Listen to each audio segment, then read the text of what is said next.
দর্শক আমরা এইচএসসি পরীক্ষার খবর জানতে এই পর্যায়ে যাচ্ছি চট্টগ্রাম থেকে সহকর্মী শহীদুল সুমন আমাদের সঙ্গে যোগ দেবেন। সুমন, পরীক্ষার্থীরা কেন্দ্রে আসতে শুরু করেছেন নিশ্চয়ই এর মধ্যে, কারণ 10টা থেকে তাদের পরীক্ষা শুরু। পরীক্ষার্থী যাদের সঙ্গে কথা হচ্ছে তারা কি বলছে, মূলত পরীক্ষার প্রস্তুতি কেমন, পরীক্ষা দিতে আসছেন যারা অভিভাবকদের সাথে করে, তাদের অনুভূতি কি? ঠিক 9টা থেকে কিন্তু শিক্ষার্থীরা তাদের যে কেন্দ্র সেই কেন্দ্রে প্রবেশ করা শুরু করছে। আমি চট্টগ্রাম কলেজে রয়েছি। শ্রীলঙ্কা আবারও রপ্তানিতে শীর্ষে।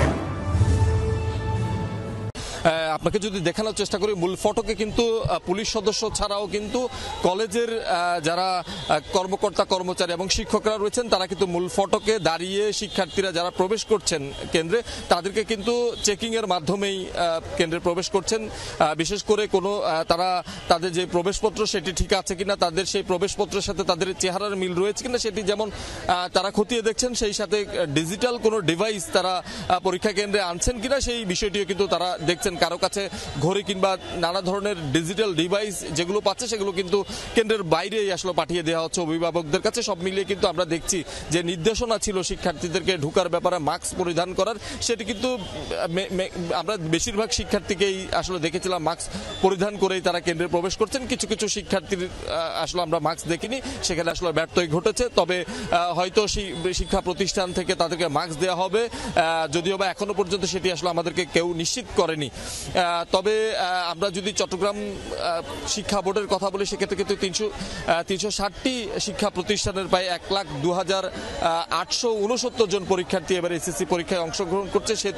সেই হিসাবে কিন্তু আমরা বলতে পারি গত বছরের তুলনায় 4,000 শিক্ষার্থী এবার পরীক্ষা কম দিচ্ছে। সব মিলিয়ে 114টি কেন্দ্র চট্টগ্রাম শিক্ষা বোর্ডের অধীনে রয়েছে এবং সেই কেন্দ্রগুলোর মধ্যে চট্টগ্রাম মহানগরীতে 27টি কেন্দ্র রয়েছে এবং এই 27টি কেন্দ্রে ভিজিলেন্স টিম রয়েছে প্রায় 10টি বিশেষ সাধারণ ভিজিলেন্স টিম এবং 30টি সাধারণ ভিজিলেন্স টিম। এই টিমগুলো কিন্তু প্রত্যেকটি শিক্ষা প্রতিষ্ঠান অর্থাৎ যেখানে পরীক্ষা হচ্ছে সেই কেন্দ্রগুলোতে তারা যাবেন, কোনো ধরনের অনিয়ম হচ্ছে কিনা সেই বিষয়গুলো খতিয়ে দেখবেন। সেই সাথে বাহিরেও কিন্তু আসলে আমরা যতটুকু জানি আইন শৃঙ্খলা বাহিনীর সদস্যরা পোশাকে এবং সাদা পোশাকে কাজ করছেন, মূলত প্রশ্নপত্র ফাঁস রোধ এবং নানা ধরনের অনিয়ম রোধেই কিন্তু আসলে সেই আইন শৃঙ্খলা বাহিনীর সদস্যরা কাজ করছেন এবং ভিজিলেন্স টিমও কিন্তু আসলে কেন্দ্রে কেন্দ্রে আসলে ঘুরে তারা দেখবেন কোনো কেন্দ্রে বা কোনো শিক্ষা প্রতিষ্ঠানে আসলে নকল করা হচ্ছে কিনা সেই বিষয়গুলো কিন্তু তারা খতিয়ে দেখবে। আমরা শিক্ষার্থীদের সাথে আসলে কথা বলেছিলাম, তারা আসলে বলছেন আজকে বাংলা প্রথম পত্রের পরীক্ষা, সেক্ষেত্রে তাদের যে প্রিপারেশন সেটি তারা কিন্তু প্রথম থেকেই প্রস্তুতি ভালো নিয়েছেন। সেক্ষেত্রে কোনো ধরনের পরীক্ষা নিয়ে তাদের সেই ধরনের কোনো চাপ নেই। আপনি জানেন করোনা এবং ডেঙ্গুর কিছুটা প্রকোপ বাড়াই সাধারণ শিক্ষার্থীদের মধ্যে কিছুটা আসলে তারা ভয়ের মধ্যে রয়েছে। আগেই শিক্ষা প্রতিষ্ঠানগুলোতে আসলে জানিয়ে দেওয়া হয়েছিল যারা পরীক্ষা কেন্দ্রে আসবেন পরীক্ষা দিতে তাদেরকে মাস্ক সহ অন্যান্য যেই সুরক্ষা সরঞ্জাম সেগুলো কিন্তু নিয়ে আসার জন্য বলা হয়েছে। সেক্ষেত্রে কিন্তু সাধারণ শিক্ষার্থীদের মধ্যে কিছুটা ভয় কাজ করছে। তারপরও আমরা দেখছি শিক্ষার্থীদের সাথে কিন্তু তাদের অভিভাবকরাও এসেছেন এবং তারা বাহিরে অপেক্ষা করছেন। তাদের মধ্যে আমরা এক ধরনের উৎকণ্ঠা আসলে দেখতে পেয়েছি, কারণ শিক্ষার্থীরা আসলে যখন সন্তানরা পরীক্ষা দিবেন তখন অভিভাবকরা স্বাভাবিকভাবেই কিছুটা উৎকণ্ঠায় থাকেন। আমরা তাদের সাথেও কথা বলেছিলাম, অভিভাবকদের সাথে, তারা আসলে বলছেন যে প্রশ্নপত্র আসলে ফাঁস এটি ঠেকাতে পারলেই কিন্তু শিক্ষার্থীরা তাদের যে কাঙ্ক্ষিত ফলাফল সেটি তারা নিশ্চিত করতে পারবেন। অর্থাৎ তারা বলছেন যে কেউ প্রশ্নপত্র পেয়েই ভালো ফলাফল করবেন, কেউ সারা বছর পরেও আসলে ভালো ফলাফল তাদের তুলনায় কম করতে পারবেন, সেটি নিয়ে তারা আসলে ক্ষোভ প্রকাশ করেছেন। এক্ষেত্রে আইন শৃঙ্খলা বাহিনী এবং সরকার যারা রয়েছেন তারা এই বিষয়টি দেখবেন, এমনটি আসলে এখানকার যারা অভিভাবকরা তারা আসলে বলছেন। শহীদুল, ধন্যবাদ আপনাকে। একই সাথে শিক্ষার্থীদের জন্য শুভকামনা। আমরা এই পর্যায়ে একটু রাজধানী ঢাকার পরীক্ষা কেন্দ্রগুলোর খবর নিতে চাই। আমাদের সহকর্মী আল আমিন হক অহন বিভিন্ন জায়গায় যাচ্ছেন, বিভিন্ন কেন্দ্রে ঘুরছেন। এই মুহূর্তে তিনি কোথায় আছেন জেনে নিব। অহন, একটু জানাবেন আপনি কোন কেন্দ্রে আছেন এই মুহূর্তে, সেখানকার সার্বিক পরিস্থিতি কেমন দেখছেন আমাদেরকে জানাবেন। একই সাথে জানতে চাই সুষ্ঠুভাবে পরীক্ষা গ্রহণে কি কি ব্যবস্থা আপনার চোখে পড়ছে, কর্তৃপক্ষের পক্ষ থেকে কি কি ব্যবস্থা গ্রহণ করা হয়েছে সে বিষয়ে কিছু তথ্য থাকলেও যদি জানাতেন। নানান ব্যবস্থায় নেওয়া হয়েছে। আমি রয়েছে রাজুক উত্তরা মডেল কলেজে, যে ঢাকার একটি কেন্দ্র, রং ঢাকার 7-এর এটি কেন্দ্র, এবং আপনি নিশ্চয়ই আমি ছবিতে দেখাতে চাই সরাসরি বাইরে যেমন অভিভাবকরা অপেক্ষা করছেন, একই সঙ্গে শিক্ষার্থী যারা পরীক্ষার্থী রয়েছেন তারাও ঢুকছেন। পরীক্ষা আরম্ভ হওয়ার 30 মিনিট পূর্বে, অর্থাৎ তার আগেই তো ঢুকতে হয়।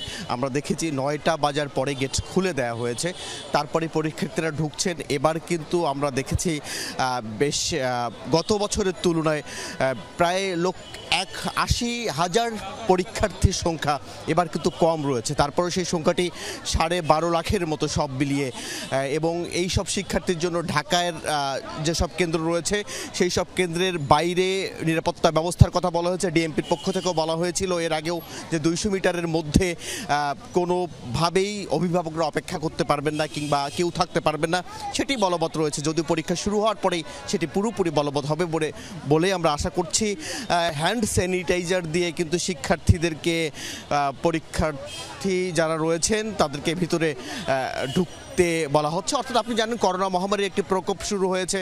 আমরা দেখছিলাম মাস্ক হাতে একজন দাঁড়িয়ে রয়েছেন এবং তিনি প্রতি শিক্ষার্থী, অর্থাৎ যারা মাস্ক নিয়ে আসেনি তাদেরকে সেটি পরিয়ে দিচ্ছেন কিংবা হাতে দিয়ে দিচ্ছেন। একই সঙ্গে হ্যান্ড স্যানিটাইজার দিয়েও তাদেরকে যে নিরাপত্তা ব্যবস্থাগুলো রয়েছে করোনা মহামারীর কারণে, আপনি জেনে থাকবেন যে ঢাকা উচ্চ শিক্ষা বোর্ডের তরফ থেকে কিছু বিধিনিষেধ দেওয়া হয়েছিল, সেইগুলো পরিপালনের যে ব্যবস্থা সেটি এখন করা হচ্ছে। আপনি জেনে থাকবেন ঢাকার যে কেন্দ্রগুলো রয়েছে এই কেন্দ্রগুলো আমরা দেখেছি যে অন্তত 5 থেকে 7টি স্কুলের 7টি কলেজের যে শিক্ষার্থী রয়েছেন তাদেরকে নিয়ে একটি কেন্দ্র হয়। এবং এই ঢাকায় আমি যে কেন্দ্রতে রয়েছে রাজুক উত্তরা মডেল কলেজের আশেপাশে অন্তত আরও 4টি কেন্দ্র রয়েছে। এরপরেও মিরপুরে কেন্দ্র রয়েছে। আপনি জানেন যে আজ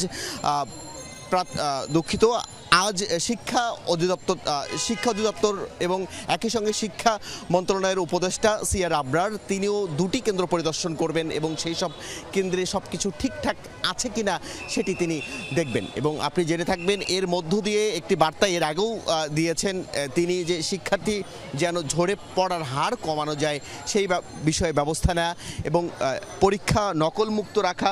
আপনি একই সঙ্গে জেনে থাকবেন যে যতদিন পরীক্ষা চলবে এর আগে থেকেই আশেপাশের যত কোচিং সেন্টার রয়েছে সেগুলোও কিন্তু বন্ধ করে দেওয়া হয়েছে। এবং সেইগুলো বন্ধ করে দেওয়ার মধ্য দিয়ে একটি বার্তা দেওয়া হয় যেন পরীক্ষার্থীদেরকে প্রশ্ন ফাঁসের যে একটি ধোঁয়া তুলে নানানভাবে বিভ্রান্ত করা হয় সেটি যেন কেউ না করতে পারে। কোচিং বাণিজ্যের কথাও নানানভাবে নানান সময়ে আসে এবং সারা বছর এই কোচিংগুলো চলে। তাদের মধ্য দিয়ে আমরা দেখেছি যে প্রশ্ন ফাঁসের ঘটনাটি ঘটে এবং এই ঘটনা যেন এবার না ঘটে সেটির বিষয়ে বেশ তৎপর রয়েছেন। এবং আমরা দেখেছি শিক্ষার্থীরা প্রবেশ করছেন এবং সবাই আশাবাদী, এবং একই সঙ্গে আশাবাদী যারা অভিভাবক রয়েছেন তারাও নিশ্চয়ই শিক্ষার্থীরা ভালো ফলাফল করবেন এই প্রত্যাশা।